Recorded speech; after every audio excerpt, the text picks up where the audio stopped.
Halo teman-teman, selamat datang di channel Pucin Novel Audio. Jangan lupa subscribe ya. Terima kasih. Episode 38.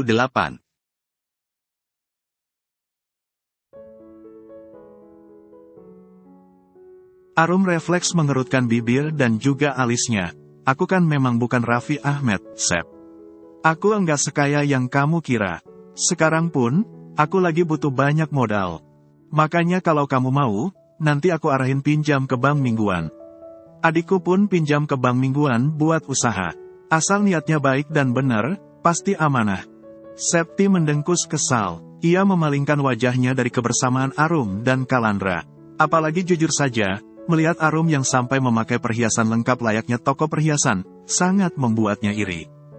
Pikirkan baik-baik. Arum berangsur berdiri, dan sebelah tangannya sengaja berpegangan kepada Kalandra yang langsung sigap membantunya. Si Jandes Arum pengin kakinya kena kaki gajah juga apa gimana, sengaja banget bangun saja manja minta dibantu gitu. Batin Septi diam, dia melirik sinis kebersamaan Arum dan Kalandra sambil bersedekap. Kamu tahu, sekarang keadaan keluarga kamu benar kacau. Dan kamu sadar salah satu penyebab itu terjadi gara kamu. Mau enggak mau kamu harus berubah dan mulai hidup mandiri, kerja semacamnya, ucap Arum. Kalau memang kamu enggak bisa kerja pergi, kamu bisa kerja dari rumah. Apakah, anyam bulu mata palsu juga bisa banget karena ibu tetanggamu pun banyak yang gitu. Jualan masakan, jadi online shop, banyak banget pokoknya kalau kamu memang niat cari rezeki, lanjut Arum. Seorang aku, kerja, gumam Septi benar tak percaya. Ia menatap bingung Arum sebagai wujud dari kesedihannya yang mendadak turun level bahkan derajat. Aku mau jual rumah. Kamu mau beli? Enggak, Mbak. Tanyakan ke yang lain karena aku beneran enggak minat. Kan sudah aku bilang, aku enggak sekaya yang kamu pikirkan. Kali ini Arum sampai mengomel. Itu loh yang ada di sebelahmu, Mbak. Dia kan duitnya banyak. Kali ini Septi bisik lantaran baginya. Apa yang tengah ia bahas sangat rahasia. Padahal Kalandra sendiri sudah sangat muak berurusan dengan Septi. Kamu enggak lupakan, betapa jahatnya kamu dan keluarga kamu menghakimi Arum. Jadi mulai sekarang aku enggak mau, aku beneran enggak akan toleransi lagi kalau kamu masih macam ke Arum. Semacam pesan pun harus dijaga. Belajar yang sopan, jangan asal panggil, maki. Kemudian Kalandra juga berkata, jangan pernah berpikir untuk jadi pengemis karena sekali dua kali kena razia, bisa jadi setelah itu kamu dipenjara. Lihat saja nanti kabar Supri dan keluarganya. Kecuali kalau kamu memang pengin reuni sama mereka. Lagian, apa susahnya sih kerja, enggak kerja pun pasti capek. Ya mending kerja walau capek ada penghasilan. Septi langsung tak berani bersuara. Kali ini ia menunduk dalam, teringat betapa dirinya sudah sangat kejam kepada Arum, apalagi Aidan. Ia membuat Arum menjadi janda, membuat Aidan tak punya bapak. Kekejaman kini tengah turut ia rasakan walaupun bukan Arum dan Aidan yang menyebabkannya. Masa iya, ini karma, pikir Septi yang tak jadi meminjam kepada Arum jika ia harus mencicilnya dalam waktu dekat seperti syarat yang wanita itu berikan. Maluin, itulah yang Angga katakan setelah yakin, Arum dan Kalandra benar pergi. Kali ini, Septi tak melawan apalagi berisik layaknya biasa. Septi hanya mendengkus kesal, kemudian menunduk dalam sambil tetap duduk selonjor. Pokoknya aku enggak mau tahu. Mulai sekarang, kamu wajib mengikuti arahan sekaligus peraturanku jika kamu masih mau jadi istriku. Angga benar marah. Ia tak menerima bantahan apalagi penolakan. Tapi jujur sih, sebenarnya aku juga sudah bosan kalau hidupku begini saja, ucap Septi benar pasrah. Meninggalkan kebersamaan Angga dan Septi yang jauh dari romantis, atau setidaknya baik saja, Arum tengah mengajak Kalandra ke makam ketiga anaknya. Ketiga anak yang tentu saja kakak dari Aidan. Janin tak berdosa yang ditakdirkan berpulang lebih awal tanpa harus Arum lahirkan. Arum berpikir, alasan tersebut terjadi karena andai ketiganya lahir secara normal, yang ada ketiganya pasti jauh lebih memprihatinkan dari Aidan yang dulu. Aidan sebelum Arum lepas dari Angga sekeluarga. Karena Aidan yang sekarang sudah menjelma menjadi bayi paling bahagia setelah menjadi bagian dari Kalandra sekeluarga. Makam ketiga anak Arum dalam keadaan berjejer dan sudah sampai di keramik bagian pinggirnya menjadi satu kesatuan.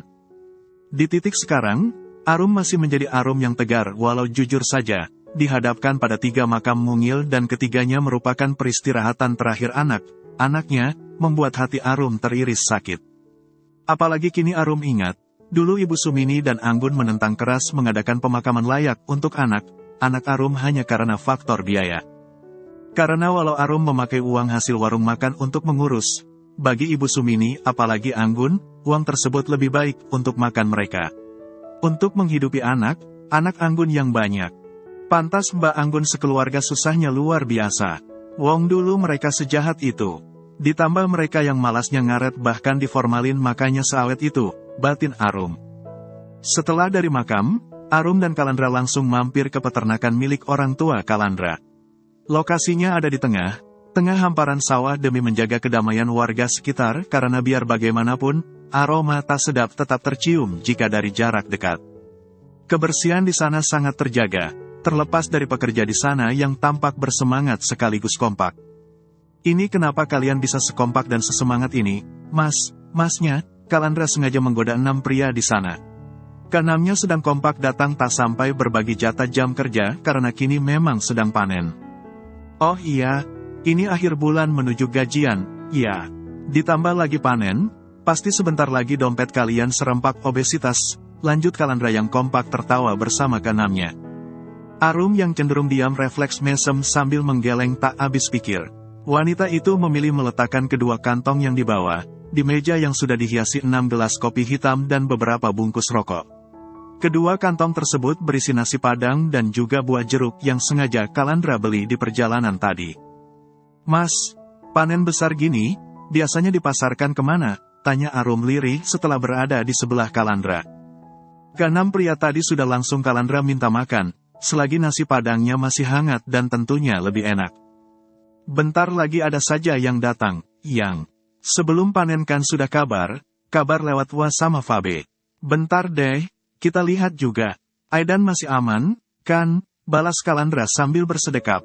Aman, Mas. Lagi pada tidur sama yang ngomong juga. Ini tadi, Mama pamitan tidur siang juga, ucap Arum. Kalandra langsung menahan tawanya membayangkan tingkah orang tuanya yang sudah menjadi kakek nenek siaga.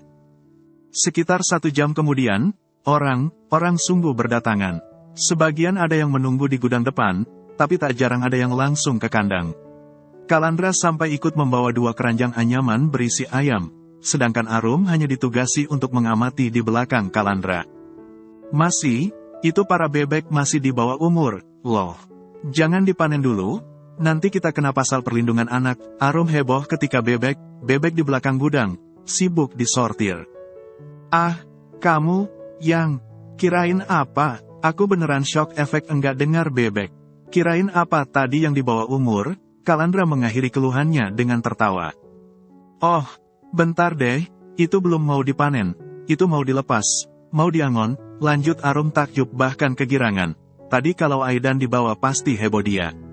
Gitu kan sekarang Aidan jadi orang kota. Yang semacam lihat ayam sama cecak saja sudah kegirangan. Kalandra menggeleng tak habis pikir, ini bebek kamu mau enggak? Buat dicoba dimasak terus dipasarkan secara online karena rumah makan belum jadi. Wah, beneran, Mas, mau banget dong. Mau, Arum langsung kegirangan.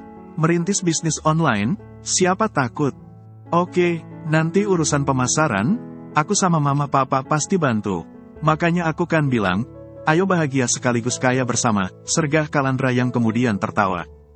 Arum ikut tertawa meski tawa wanita itu tak selepas Kalandra. Ini kan nanti ayam negeri sudah jalan. Bebek pun sudah. Nah gudang ini sebenarnya peternakan ayam kampung yang memang enggak semasal yang ayam negeri. Yang. Ayo kita masuk. Kalandra membawa sang istri masuk. Memperlihatkan peternakan ayam kampung yang dimaksud. Orang lihatnya. Aku dan keluargaku dapat uang sekaligus kekayaan, serasa jatuh dari langit, sama sekali enggak perlu capek. Padahal proses sampai sini juga sangat rumit. Setengah modar kalau bahasa kita. Ayam pada matilah, kena virus apa gimana. Kamu sendiri juga tahu kan, walau di rumah, aku tetap kerja sampai malam bahkan kadang enggak tidur. Aku ya di kantor, ya jadi pengacara juga, bantu orang tua urus ini juga, ucap Kalandra yang kali ini berkeluh kesah. Kalau dipikir dari sisi itu sih, memang iya, ya, Mas. Kalau melihat orang kan memang seenak itu. Termasuk berkomentar pun saking enaknya asal mangap. Namun kalau dilihat dari sisi lainnya lagi, Mas wajib bersyukur berkali lipat karena enggak semua orang dikasih pintu rezeki selancar Mas. Ya meski memang enggak ada yang enggak mudah karena memang setengah modar. Alasanku bisa dapat rezeki lebih saja karena berjuang setengah modar. Ya sebandinglah dengan hasilnya, balas Arum. Tergantung amal dan ibadah sama faktor lingkungan juga sih, yang tuh buktinya Septi, termasuk Angga dan Pak Haji. Mereka kan enggak sadar kalau sikap mereka sudah menghancurkan kehidupan mereka sendiri. Kalandra kembali mengakhiri ucapannya dengan tertawa. Yang, kalau aku nyalon jadi DPR, kamu dukung? Enggak, itu abis resepsi kemarin, langsung banyak yang ajak gabung. Lanjut Kalandra sangat bersemangat dan sampai merangkul pundak Arum. Arum menghela napas pelan, menatap tak habis pikir sang suami, baru juga ngeluh katanya setengah modar, enggak begini saja. Nanti yang ada Mas kecapaian. Kecuali nanti kalau Papa sudah pensiun, jangan jadi saingan Papa Enggak sopan. Mendapat omelan dari Arum barusan, Kalandra hanya ngakak sebelum akhirnya pria itu heboh mengajak Arum melihat kolam lelenya. Lele Dumbo? Ya, Mas, Arum juga langsung kepo. Iya, ada bogo juga, kolamnya pakai terpal. Wah, bogo bagus buat yang abis operasi loh, Mas. Nah iya, pintar kan aku, sampai budidaya juga, yang, kamu wajib puji aku loh. Karena imun aku selalu naik di setiap dikasih pujian sama kamu. Ya ampun masih. Serius, yang, kamu malah ngakak terus. Bersama Kalandra yang menjadi sangat berisik, Arum sampai lelah karena terlalu sering tertawa. Bahkan meski mereka sudah sampai rumah, Ibu Kalsum sampai mengira pengantin baru itu kesambet. Meminta keduanya untuk buru mandi. Arum dan Kalandra baru boleh mendekati Aidan jika keduanya sudah mandi sekaligus steril. Sebab kunjungan mereka ke peternakan juga membuat kedua sejoli itu beraroma nano sangat sedap. Mirip bocah yang baru pulang berkelana, menjadi bolang seharian. Yang, besok jadi hari terakhir kita cuti bersama, kan, ucap Kalandra yang baru keluar dari kamar mandi. Melangkah cepat, Kalandra langsung mengambil posisi tidur di belakang punggung Arum. Kemudian, ia menghela napas panjang sambil memejamkan kedua matanya. Mencoba serileks mungkin, Kalandra merasa kelelahan, dan memang merasa sangat lelah karena dari sebelum hari pernikahan mereka hingga hari ini, mereka malah tidak ada waktu untuk benar-benar santai. Arum yang Kalandra ketahui sedang menyusui Aidan hanya bergumam sambil mengangguk lemah. Besok kita di rumah saja. Ya, istirahat total, badanku rasanya remek. Ngerememeh, Kalandra mengakhiri ucapannya dengan mendengkus pelan, merasakan tubuhnya yang terasa meriang. Asal masih napas, Mas. Jawaban Arum barusan dan terdengar melantur, seolah menjadi panggilan tersendiri untuk seorang Kalandra. Pria itu berangsur membuka kedua matanya, kemudian agak bangun untuk melongok wajah Arum. Walah, pantas, sudah tamasya ke Pulau Mimpi duluan. Makanya jawabannya melantur, lirih Kalandra yang kemudian menjadi tersipu. Melihat wajah Arum membuat Kalandra teringat kejadian sore tadi, ketika mereka masih di peternakan. Sebelum mereka pulang, Kalandra dengan sengaja menjaili Arum, membopong tubuh istrinya itu kemudian berusaha melemparnya ke kolam lele. Arum nangis kejar sekaligus ketakutan. Ekspresi lucu yang kini menjadi alasan seorang Kalandra kembali tertawa. Namun karena kedua rekan kamarnya sudah lelap, Kalandra berusaha menahan tawanya. Kayaknya Arum juga kecapian, sih. Apa besok undang tukang pijat saja? Ya, Kalandra memutuskan untuk menarik laci nakas paling atas, yang ada di sebelahnya. Ia mengambil stok koyok dari sana. Menggunakannya di kedua telapak kaki, tengkuk, pinggang, dan juga kedua sisi punggung. Hal yang juga turut ia lakukan kepada Arum. Malahan kepada Arum, ia sampai memijat telapak kaki wanita itu layaknya pijatan terapi. Waktunya tidur, lirih Kalandra bersemangat kemudian turut menyelimuti tubuhnya menggunakan selimut yang sebelumnya sudah kembali ia selimutkan ke tubuh Arum. Memang capek banget, tapi rasanya juga bahagia banget, batin Kalandra. Ia yang sudah berbaring berangsur meringkuk dan nyaris mendekap Arum dari belakang. Namun, posisi tersebut membuat tubuhnya yang benar lelah, merasa menjadi makin tidak nyaman. As interpret, as sama dengan ekspletif, lebih besar dari asteris, as lebih besar dari. Pagi sekitar pukul 8, Kalandra baru kembali bangun setelah sebelumnya menunaikan salat subuh, tapi pria itu melakukannya di rumah, tidak sampai berjamaah di masjid raya bersama sang papa. Alasan Kalandra bangun pun tentu saja karena Aidan yang membangunkannya. Seperti yang Kalandra duga, sang istri yang sudah tidak ada di kamar, ia temukan di dapur dan baru saja menyalakan kompor. Arum merebus air dalam jumlah banyak. Mau ngapain, Yang? Tanya Kalandra. Mau masak basur. Arum tersenyum tak berdosa, tapi ia mendadak terlonjak kaget karena dari samping selaku keberadaan pintu dapur menuju belakang rumah Kalandra, Ibu Kalsum berteriak panik. Si mama emang, suaranya lebih merdu dari toak, ucap Kalandra sembari menggeleng tak habis pikir. Seperti biasa, bukan orang tuanya jika dalam kebersamaan tidak sampai heboh. Di belakang rumahnya sana, Ibu Kalsum lari ketakutan karena basur yang dibeli sang suami malah berlari mengejarnya dengan keadaan leher mengucurkan darah deras. Papa doanya yang bener, dong. Mama beneran takut ini. Walau Ibu Kalsum sibuk mengomel, selain menanggapi dengan sangat santai, Pasana juga kerap tertawa sekaligus menjaili sang istri. Basur sama entok emang gitu kalau lirih Arum yang memperhatikan kehebohan mertuanya di belakang sana. Ia melakukannya dari depan pintu di sebelah Kalandra. Udah sana bantuin, lanjutnya kali ini menegur sang suami lantaran baru saja, Ibu Kalsum sampai menangis, setelah sebelumnya sampai terpeleset dan terbanting hanya karena wanita itu sibuk menghindari kejaran basur. Maaf, maaf, ucap Pasana yang antara merasa bersalah tapi masih saja tidak bisa untuk tidak tertawa. Tentu saja ia menertawakan ekspresi lucu sang istri. Arum yang juga menjadi sibuk tertawa, sengaja mengumpet ke dekat kompor agar tidak terlihat sang mama mertua. Sebab Arum yakin, mama mertuanya itu akan merasa sangat malu jika tahu ia menyaksikan kejadiannya. Mas, mama sampai pipis di celana ini, gimana? Keluh Ibu Kalsum enggan dibangunkan lantaran telanjur ngompol di celana. Ibu Kalsum memilih tetap meringkuk di pekarangan belakang rumahnya yang terbilang masih luas. Selain itu, di belakang pekarangan rumahnya juga masih banyak rumah warga lainnya, meski dari semuanya tidak ada yang lebih mewah dari rumahnya. Kalau dipikir, mama sama papanya Mas Kala, mirip aku sama Mas Kala Lawong kemarin saja, pas mau dicegurin ke kolam lele, aku nyaris ngompol juga di celana. Lihat, si papa bahagia banget sampai jongkok nahan tawa, batin Arum yang diam mengintip dari sebelah pintu lantaran penasaran. Alasan yang juga membuatnya tahu, kedua basur yang dibeli malah sudah kabur jauh. Mas, itu basurnya sudah kabur jauh, seru Arum refleks. Oh alah, ucap Kalandra dan Pasana refleks melihat kepergian basurnya yang kompak melangkah cepat sekaligus beriringan. Kalandra dan sang papa kompak berlari, mengejar, membuat Ibu Kalsum ditinggal dan wanita itu kembali merengek. Karenanya, Arum yang menolong dan membuat Ibu Kalsum makin sibuk merengek menahan malu. Mama sampai ngompol, enggak apa, mah. Enggak apa, ya sudah, mama sekalian mandi saja.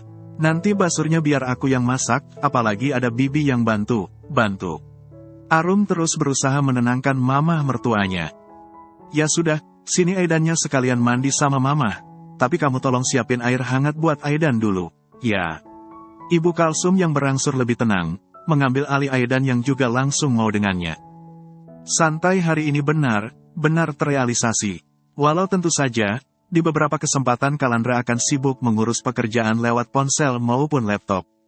Di teras samping rumah, kebersamaan mereka terjalin. Hanya Kalandra dan Arum karena Aidan tengah pulas di box bayi yang keduanya sanding. Dering tanda pesan Wa masuk di ponsel Arum, tak hanya mengusik Arum. Sebab Kalandra yang duduk di hadapannya juga tak kalah terusik.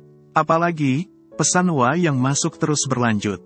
Arum segera memastikannya. Di sela kesibukannya menatap layar laptop sambil sesekali mengetik di papan tik laptopnya, Kalandra mendapati Arum yang menjadi lemas bahkan sedih. Istrinya itu mendadak berkaca-kaca. Kenapa? Yang, sergah Kalandra yang masih berbicara dengan suara lirih. Berlinang air mata, Arum memberikan ponselnya kepada sang suami. Kalandra langsung menyikapinya dengan sangat serius. Pria gagah itu tak lagi fokus ke hal lain termasuk pada laptop yang sejak 1 jam lalu, sudah menyita kesibukannya. Kalandra langsung fokus menatap layar ponsel Arum. Ternyata Arum mendapat pesan dari pekerja. Dapur rumah sekaligus kantin rumah sakit yang Arum gantikan.